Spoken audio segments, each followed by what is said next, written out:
apa yang buat orang tuh bisa merasa kesepian. Padahal rame loh manusia di bumi ini gitu. Iya. Kok dia bisa lah ya merasa kesepian gitu. Kalau Bang Rizky rasa kenapa? Kalau misalkan aku sendiri mungkin karena yang pertama ya, kalau misalkan aku kesepian ya, itu biasanya itu karena nggak nyaman sama orang sekitar. Jadi lebih mau menyendiri, jadi ya udah terasa kesepian aja gitu. Udah selesai itu Bang Rizky. Yang Abang jawab tuh itu juga lah memang mau disampaikan. Oke. Jadi tapi sebelum itu ya, orang-orang yang merasa kesepian tuh, kalau hasil penelitiannya tuh katanya, itu kayak ngerokok 15 batang sekaligus. Ngeri kali ya. Jadi orang-orang yang kesepian tuh banyak urat-uratnya yang putus, kurang lebih itulah kesimpulannya. Agak barbar ya kan Bang, 15 batang gitu ya kan. Terus uratnya pun putus kan buatnya. Iya, ini bisa 15 batang lah. Ya jadi orang yang kesepian tuh efek yang dia yang apa namanya? Yang terkena di tubuhnya itu ibarat 15 batang tadi gitu. Jadi banyak lah yang putus. Nah, kalau kita merasa kesepian itu berkepanjangan, itu bisa cepat kita kembali kepada Tuhan Yang Maha Esa tuh. Kembali ke Sang Pencipta ya. Ya, jadi tapi ya pula ya Bang, kalau misalkan kita sekali kesepian aja bisa 15 batang gitu ya kan. Kalau berterus gitu bisa sampai ratusan jutaan batang gitu ya Bang. Iya itu jadi lebih cepat kita kembalinya jadinya gitu. Betul. Makanya ini adalah masalah yang serius dan nggak serius jadinya gitu kan. Iya. Nah inilah yang perlu kita ceritakan dan banyaknya tuh yang tertimpa ini kalau orang bilang anak muda kayaknya enggak, semua kalangan loh ya, semua usia itu tuh pernah merasakan kesepian atau mungkin saat ini tuh sedang ada yang merasakan kesepian. Nah kita mau ngasih tahu nih, kalau menurut ini opini lah ya, pasti opini. Umpama nggak cocok ya nggak apa-apa gitu kan. Mungkin dari pencerahan aja lah udah. Iya, jangan berantem kita kalau umpama nggak cocok gitu maksudnya. Tapi kalau untuk direnung-renungkan ya boleh lah. Jadi bahan referensi aja gitu. Iya. Menurutku jurnal ya Bang ya. Jurnal. Menurutku ya, orang-orang kesepian tuh nggak ada jawabannya cuma satu lah. Karena dia nggak suka manusia gitu.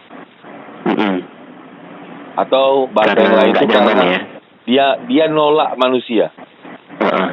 Makanya kesepian. Maksudnya salah satu mungkin dia menolak itu karena apa tuh Bang biasanya?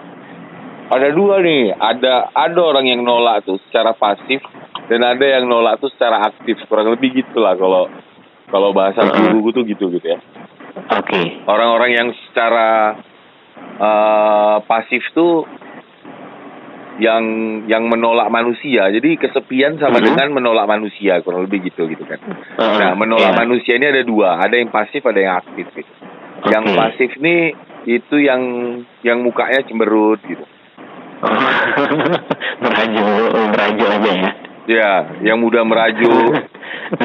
Terus apa ya yang pasif ya? Bentuk-bentuknya kayak gitulah. Mut-mutan gitu kan. Berarti kalau misalkan yang pasif ini kapan misalkan dia ada nggak suka ya udahlah cemberut gitu aja, pokoknya nggak sesuatu yang dia nggak suka itu berarti langsung cemberut gitu aja gitu berarti. Iya. Jadi orang-orang yang cemberut, orang-orang yang bermuka masam, murung, udah ngambek gitu ya, itu kan itu apa ya, dalam bahasa lain dia sebenarnya menolak kehadiran manusia lah itu gitu. Dan karena dia begitu jadinya nanti dia kesepian gitu. Baru yang kedua yang nolak secara pasif. Ini nih kalau contohnya mungkin orang-orang yang suka nyuruh gitu. Nyuruh aja. Terus suka ngelarang, suka marah gitu ya. Berarti posesif ya. Ini kan posesif gitu nggak sih Bang? Gimana? Kayak orang yang posesif nggak sih? Posesif ini masuk lah tuh ya, antara aktif dan pasif lah. Maksudnya terserah lah mau dikategorikan kemana. Tapi menurutku itu tergolong orang-orang yang menolak manusia tuh gitu. Orang-orang yang nggak suka manusia gitu. Nah terakhirnya apa ya? walaupun rame orang di sekelilingnya atau rame yang dia kenal atau di phonebook dia itu ada ribuan daftar nama orang gitu, tapi ya nggak ada yang hubungin dia satupun gitu. Karena dia punya dua sifat tadi itu. Nah, dua sifat aktif dan pasif tadi ini secara umum kalau dikelompokkan gitu ya, judulnya apa gitu? Judulnya perilaku buruk. Judulnya itu artinya akhlak buruk. Jadi seumpama kita memiliki akhlak buruk, menurutku ya, itu kita udah nolak manusia dan siap-siaplah kita akan merasakan kesepian gitu. Oke, siap. Jadi walaupun aku mau nanya bang, kalau misalkan kan orang introvert itu kan dia malah lebih nyaman sendiri gitu kan bang? Apa kayak misalkan orang itu pernah ngerasa kesepian nggak? Kalau misalkan orang introvert itu, kan mereka lebih suka sendirian tuh.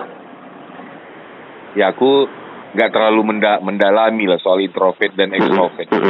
Kadang-kadang tuh istilah yang begitu tuh kadang-kadang nih itu dibuat untuk pembelaan terhadap akhlak buruknya gitu. Nah, jadi karena memang udah nggak ada lagi yang mau berteman dengannya, terakhir kan dialihkannya ke Netflix, dialihkannya ke game gitu kan. Karena secara manusiawi itu, tapi Allahua'alam, maksudku ini pendapat lah ya. Mungkin ada juga lah dari 100 mungkin ada 1 orang yang lain, mungkin pasti ada lah yang gitu kan. Jadi nggak bisa digeneralisir lah. Tapi mayoritas manusia tuh ya senangnya sama manusia gitu.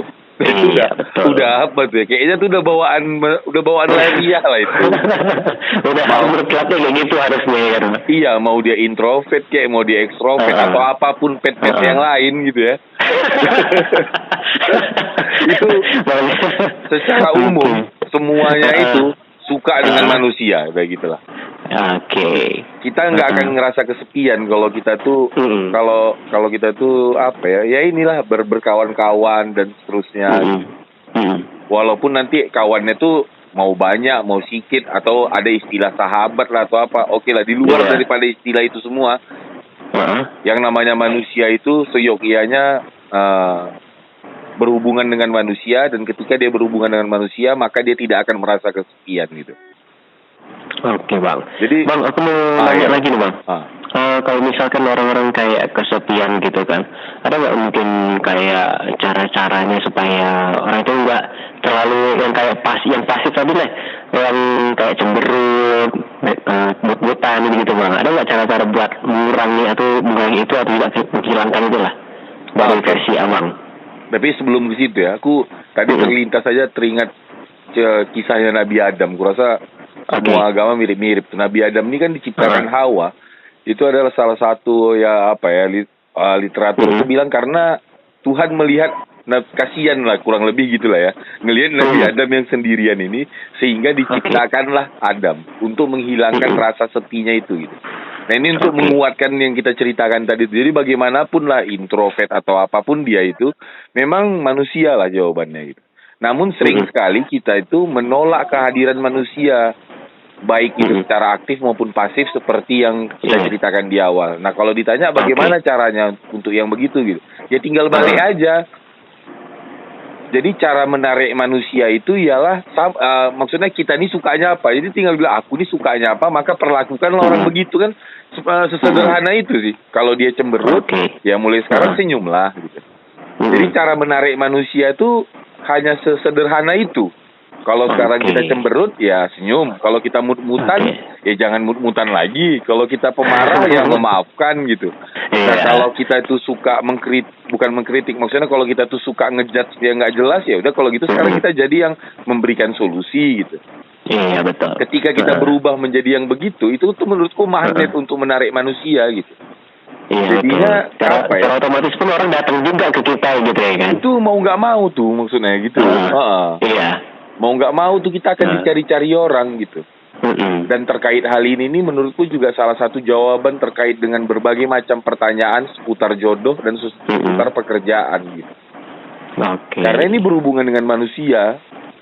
Walaupun nanti katanya berapa tahun yang akan datang nih banyak nih artikel intelligence yang akan menggantikan peran-peran manusia gitu ya. Iya. Aku tertarik ada satu kalimat kawanku itu gitu. Dia bilang gini, Kalau sekarang tuh memang enak katanya. Semua tuh bisa dicontoh, copy paste tuh sangat gampang gitu kan. Iya. Apalagi ada namanya apa tuh yang ChatGPT itu kan. Jadi kita bisa dengan mudah gitu mengetahui apa yang harus dilakukan gitu. Tapi dengan apa namanya? Ada yang nggak bisa ditutupin oleh teknologi itu. Apa itu? Rasa. Karena rasa ini yang punya cuma manusia gitu. Jadi aku bisa bang bantu abang gitu ya. Tapi itu abang pasti bisa ngerasakan ketulusanku ini atau tidak tulusnya gitu. Nah itu tuh yang membedakan nanti antara mesin dan tak mesin. Jadi nggak usah khawatir menurutku. Kalaupun memang nanti kita akan diganti, selagi kita punya daya tarik kemanusiaan yang kita ceritakan tadi itu ya, yang senyum gitu, yang solutif orangnya, yang semangat gitu. Selagi itu yang kita kembangkan di dalam diri kita, kita nanti pasti akan dipakai orang, dicari-cari orang, dikejar-kejar orang gitu. Itu kayaknya ada standar lah aku rasa. Oke. Ini secara nggak langsung juga membuat orang lain itu lebih nyaman sama kita ya kan, daripada yang flat gitu aja ya bang. Iya betul. Nah memang mulainya kan dari nyaman dulu ya, baru nanti bisa memang banyak-banyak lah jalan, tapi salah satunya tuh memang dari kenyamanan, baru nanti bisa melanjut dia mungkin ke bisnis gitu. Iya, tapi betul. Kan pernah nyaman dulu, kalau udah nggak nyaman tuh ya ada ya apa itu, dia kayak ngapain tuh malas kita gitu. Iya. Ini di luar apa dulu apa ya, dia ini baik atau tidak baik ya, sebelum ke situ tuh ada dulu tuh tahap pertama tuh namanya kenyamanan gitu. Senang dulu gitu ya. Kalau senang kita sama dia, itu dulu lah pintu masuknya. Setelah itu nanti baru bisa berkembang. Apakah itu jadi jodoh atau itu jadi relasi bisnis gitu. Tapi dimulai karena banyak juga yang ku dengar tuh ya, orang-orang kaya yang mau nginvest itu. Jadi kan datang kita tuh misalnya bawa proposal gitu kan, mau ngajukan gitu ya. Proposalnya bagus tuh gitu. Tapi rupanya nggak disetujui proposalnya gitu. Pas kita maksudnya di luar dari pertemuan itu kita tanya sama yang punya uang yang banyak itu, kenapa Bapak tidak membantunya, kenapa Bapak nggak nginvest di tempat dia gitu. Jawabannya kadang aneh-aneh gitu. Aku nggak suka aja nengok senyumnya gitu. Jadi kan apa ya? Dan di awal-awal aku ngerasa kayaknya tuh memang kayak nggak masuk akal lah yang model begitu. Tapi seiring perjalanan waktu memang iya betul juga gitu. Ada cewek itu memang cantik dia itu ya bang. Aku nggak tahu apakah abang pernah merasakannya juga ya. Ada cantik memang kalau dia cantik ya, kita akui kalau dia memang cantik gitu. Itu udah nggak terbantahkan dia cantik gitu. Tapi waktu ditanya kira-kira mau nggak kau memperistri dia gitu, jawabannya kan enggak gitu. Pernah sih ngerasa kayak gitu. Jadi bukan soal cantiknya memang gitu kan. Tapi ada soal kenyamanan, entah itu ngobrolnya nyambung lah atau apapun itulah ya. Tapi kenyamanan. Nah kenyamanan ini kurasa ya itu dari yang tadi itulah, narik manusia. Dalam bahasa lain, mari kita jadi perilaku yang baik, akhlak baik tadi. Iya. Sama kayak investasi tadi itu kan bang. Sama kayak orang-orang kayak marketing biasanya gitu kan. Tapi kan butuh waktu yang mungkin bisa dibilang kayak 1 hari 2 hari lebih lah malah ya kan. Supaya bisa pendekatan, bisa menjual barang-barang itu. Jadi buat pelanggan itu lebih nyaman gitu sama mereka. Jadi bisa jadi langganan gitu. Iya, itu tuh udah. Aku memang bukan anak marketing lah.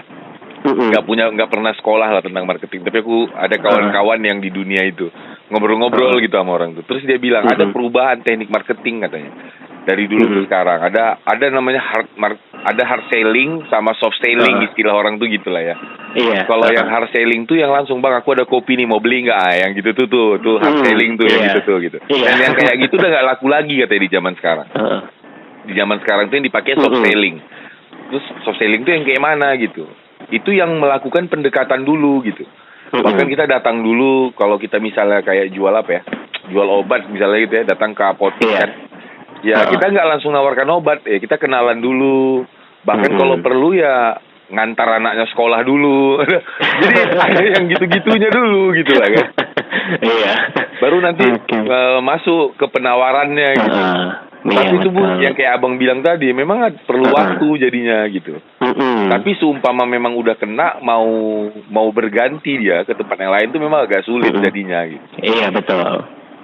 Ya dan apa ya, terkait hal itu juga yang membuat hubungan itu bertahan atau tidak lagi-lagi soal akhlak baik akhlak buruk juga gitu. Betul. Kita apa ya, ada satu sahabatku tuh pernah bilang, kita ini bekawan sekarang begini, dia siabangan pula. Kita ini memang sekarang ini bekawan katanya, tapi belum tentu selamanya kita berkawan katanya gitu kan. Aku agak terkejut juga tuh dengar dia bilang gitu. Terus dilanjutkannya, karena sekarang ini mungkin belum terlihat saja apa yang menjadi nilai-nilaiku, mungkin ada yang nggak cocok dengan kau. Jadi itu nanti yang bisa merenggangkan kita gitu. Begitu pula sebaliknya, kata dia gitulah ya. Jadi memang yang mengikat seseorang itu ya memang soal nilai-nilai lah. Nilai-nilai dalam bahasa lainnya ya akhlak baik tadi. Yang ya soal menarik orang itu gitu. Ini kalaupun dia pintar gitu ya bang, anggota abang tuh pintar, cerdas, jago gitu ya. Tapi waktu ngobrol sama dia tuh dia nyala-nyalai orang aja. Nanti waktu salah dia gitu, memang salah dia nih gitu. Tapi dibuangnya ke orang lain gitu. Oh iya, ini memang dia tuh udah aku bilang tadi nggak mau juga gitu lah. Yang pening gitu sama orang gitu deh. Walaupun dia jago, seumpama nanti ada lagi orang yang jagonya di bawah dia terus datang ke kita, aku rasa diganti dia itu kan. Kita pakai yang nggak terlalu jago ini aja gitu. Kayaknya auto diganti orang gitu. Auto tuh, iya auto. Gitu tuh udah automatically ya udah. Walaupun yang menggantikan dia ini bisa jadi mungkin teknik skillnya di bawah yang dia jago ini gitu ya. Iya, betul. Tapi soal kenyamanan, soal kebaikan tuh, itu memang jadi poin penting gitu. Iya. Itu kadang kan ada juga kayak di kantoran lah ya kan.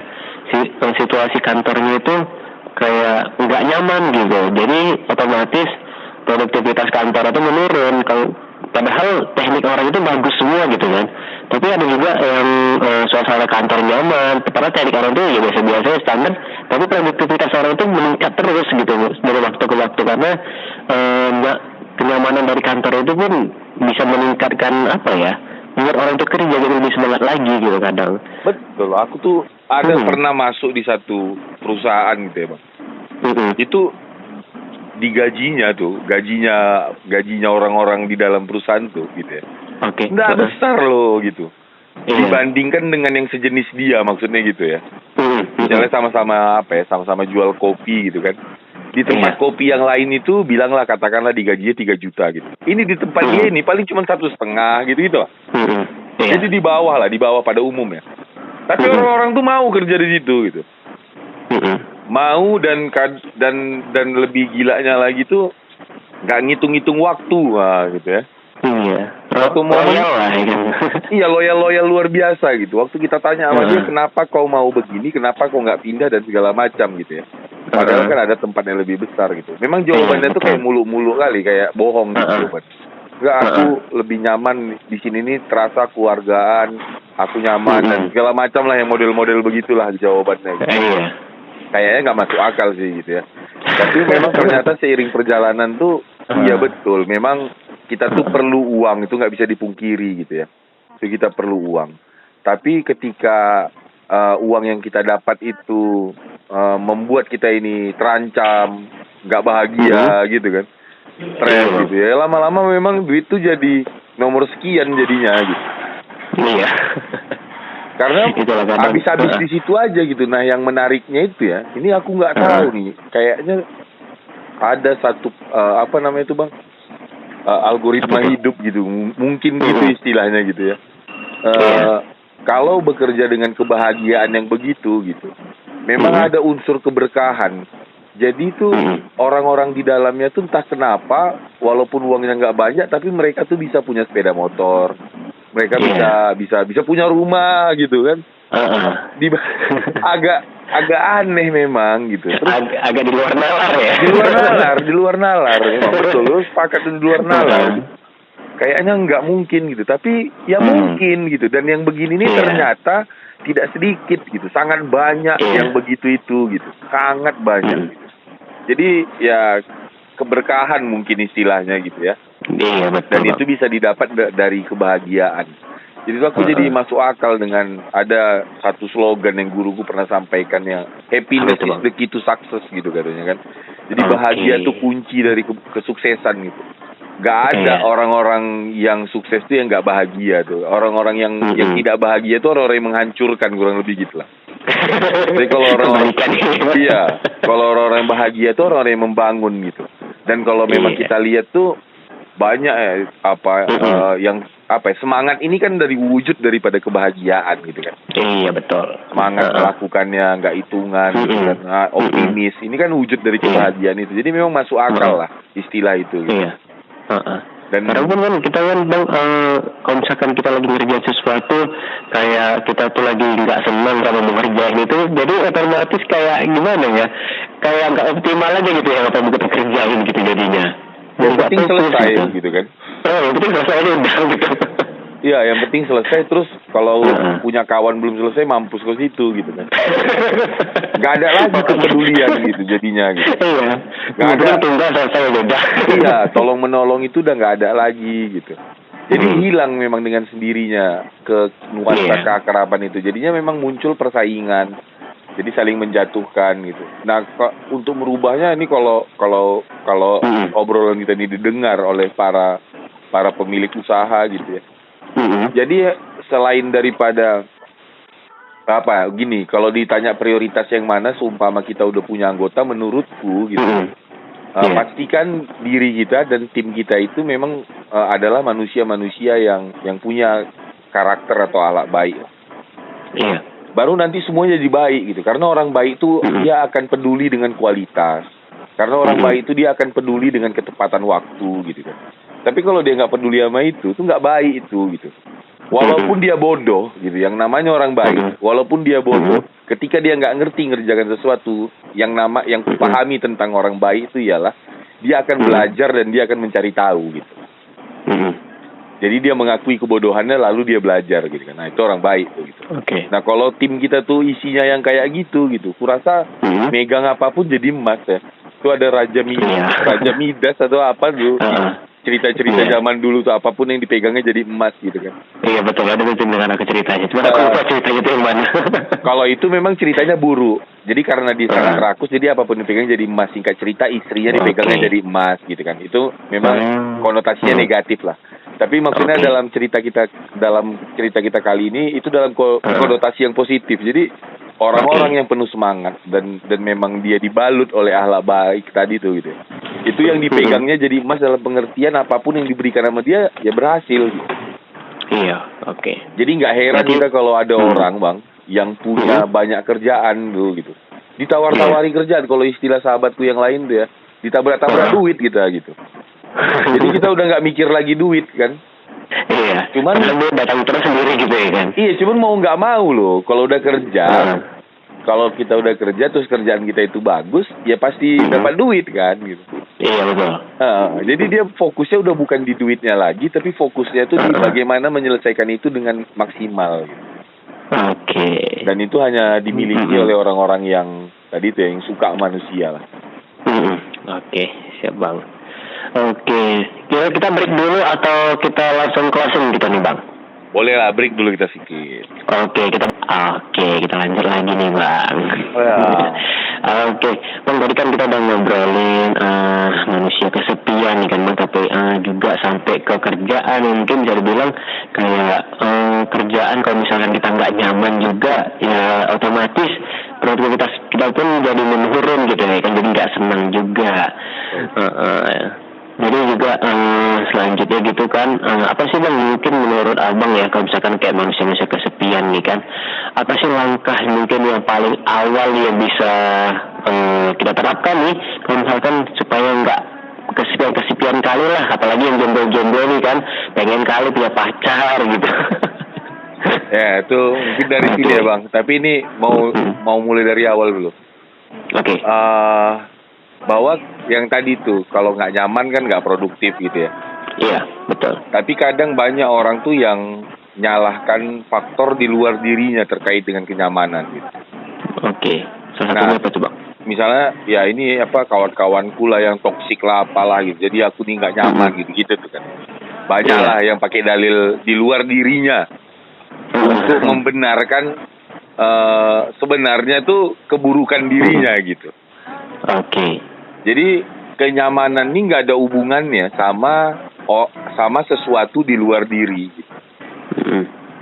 Mau hujan, mau panas, ya kalau kita mau tetap nyaman saja. Oke. Jadi nggak ada tuh, ini karena panas sekali terus kita jadi nggak nyaman gitu, enggak. Gerah ya, tapi gerah bukan berarti kita tuh terus jadi nggak nyaman, tuh itu lain bab gitu. Yang kupahami itu begitu gitu. Oke. Yang kupahami begitu, karena kenyamanan ini lebih ke bagaimana cara berpikir sebenarnya. Oke. Melihat sesuatu itu apa dan bagaimana, lihatnya dari sisi yang positif atau negatif, yang sejenis itulah gitu. Jadi kalau ditanya tuh bagaimana caranya untuk untuk jadi orang yang nggak kesepian tadi gitu ya. Oke.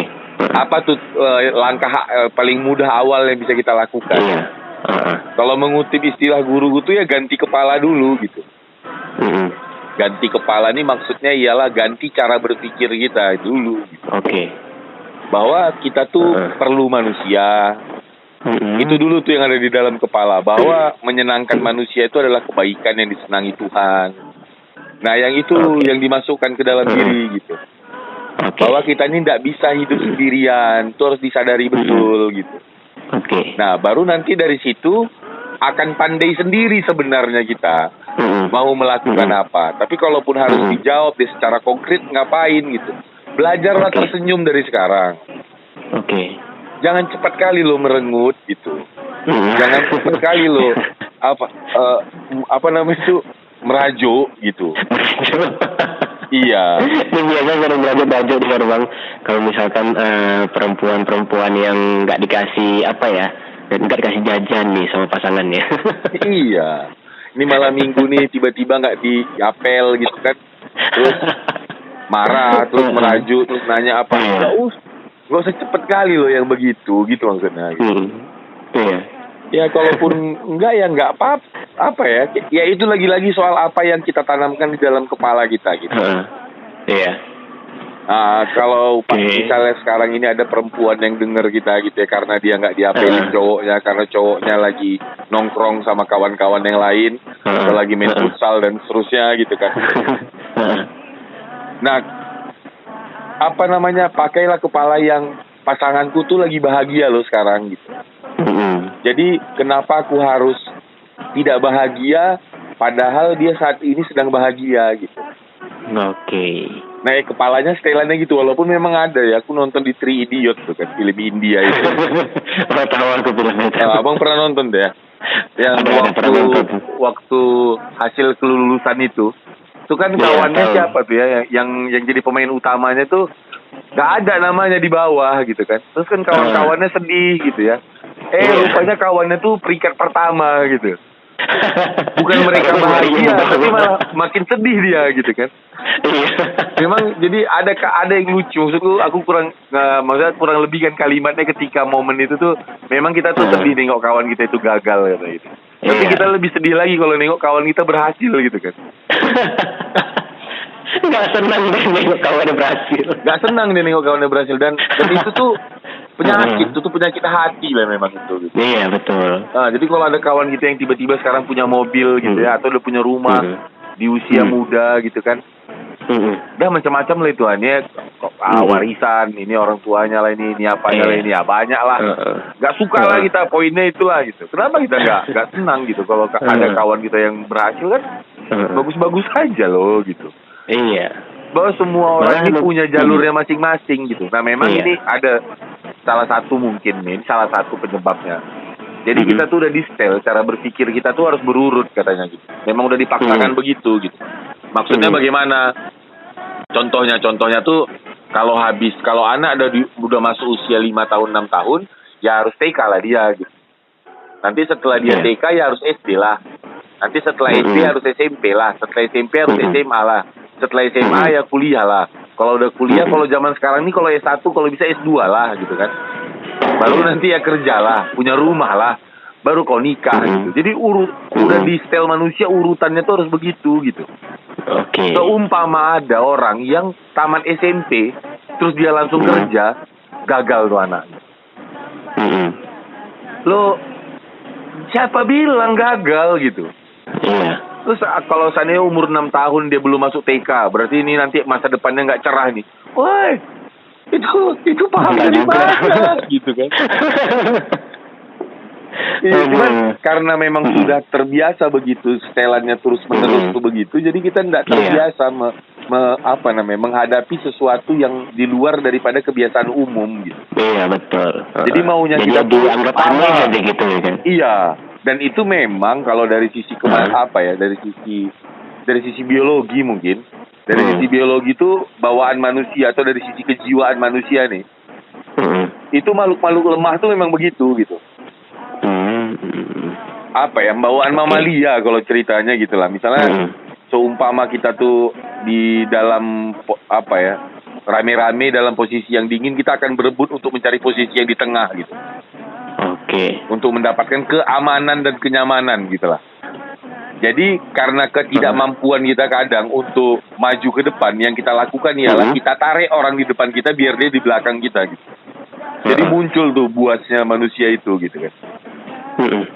Nah, ya itu tak menandakan bahwa dia lemah lah. Kalau ciri-ciri mamalia yang kuat tuh biasanya dia udah nggak bergelombol dia gitu.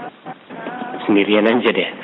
Ya, dia agak lain sendiri. Jadi agak lain ini bukan berarti kau tuh salah, tapi agak lain juga belum tentu kau benar ya. Jadi ukurannya tuh bukan sendiri atau berame, ukurannya bukan itu gitu. Tapi seumpama kita terpisah, ya kita tinggal cross check aja.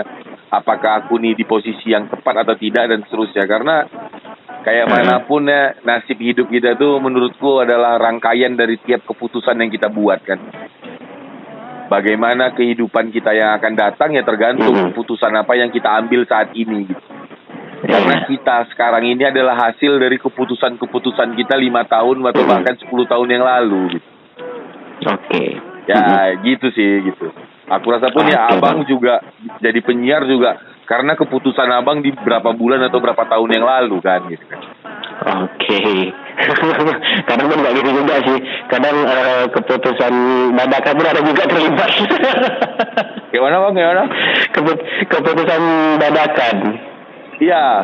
Tapi mau dia kayak nggak diduga-duga gitu. Ya, maksudnya gini, di luar daripada waktunya mau dia dak-dakan atau dipikirkan. Tapi poinnya kita yang menentukan kan gitu. Kita yang memutuskan.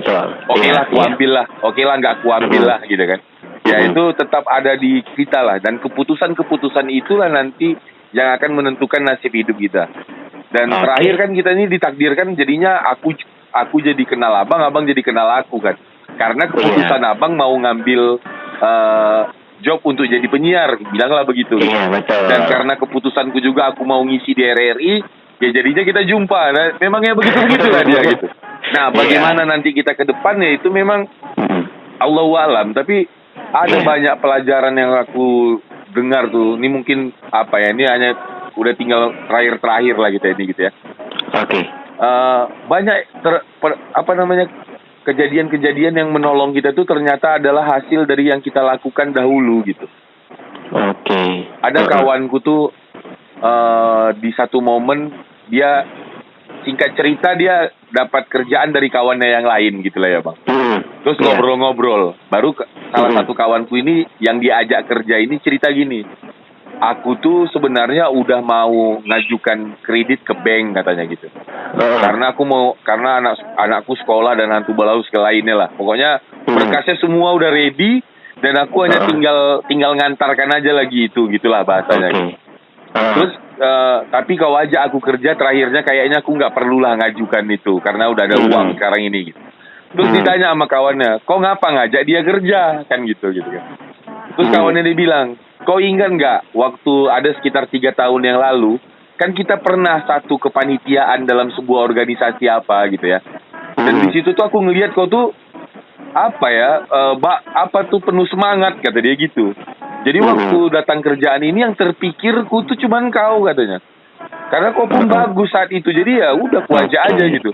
Nah ternyata hubungan yang mereka lakukan 3 tahun yang lalu itu buahnya itu di 3 tahun yang akan datang gitu. Jadi kita tidak tahu ya mana nih orang-orang yang nantinya akan berjasa sama kita atau akan yang membantu kita itu kita betul-betul tidak tahu. Oleh sebab itu pesannya ialah jadilah manusia yang nggak kesepian tadi gitu. Karena kita tidak tahu kawan yang mana nanti yang memang bisa membantu kita tuh Allah alam nggak tahu. Tapi pasti kan kita tuh baik aja sama semua orang. Dalam bahasa lain tadi tuh yang melakukan sesuatu yang ciri-ciri daripada manusia tidak kesekian gitu ya. Yang suka senyum, yang suka memberikan solusi, ya yang begitu-begitulah. Karena nanti akan ada tuh salah satu di antara semua yang kita jumpai saat ini, berapa tahun yang akan datang, ternyata mereka lah yang mungkin jadi penolong kita ataupun sebaliknya. Mungkin gitu. Oke, sih ya. Berarti intinya kita di malam hari ini pokoknya buat sesuatu yang berbalik dari manusia yang kesepian itu ya kan Bang? Jauh-jauh lah dari ahlak-ahlak pria pula. Manusia kesepian, ahlak-ahlak manusia kesepian. Oke, berarti kurang meragut, marah-marah apa segala macam ya Bang ya? Aduh, kurang-kurangi lah, udahlah. Gak suka loh. Jangankan orang lah, kita aja nggak suka. Terus kok kita gitukan orang gitu. Jangan karena kita saat ini jadi pimpinannya, terus kita boleh melakukan itu. Jangan karena kita lebih tua dari dia, terus kita sah-sah saja melakukan itu. Nggak bisa itu gitu. Nggak ada alasan jabatan, nggak ada alasan ketuaan. Untuk apa? Untuk melegalkan akhlak buruk itu nggak bisa.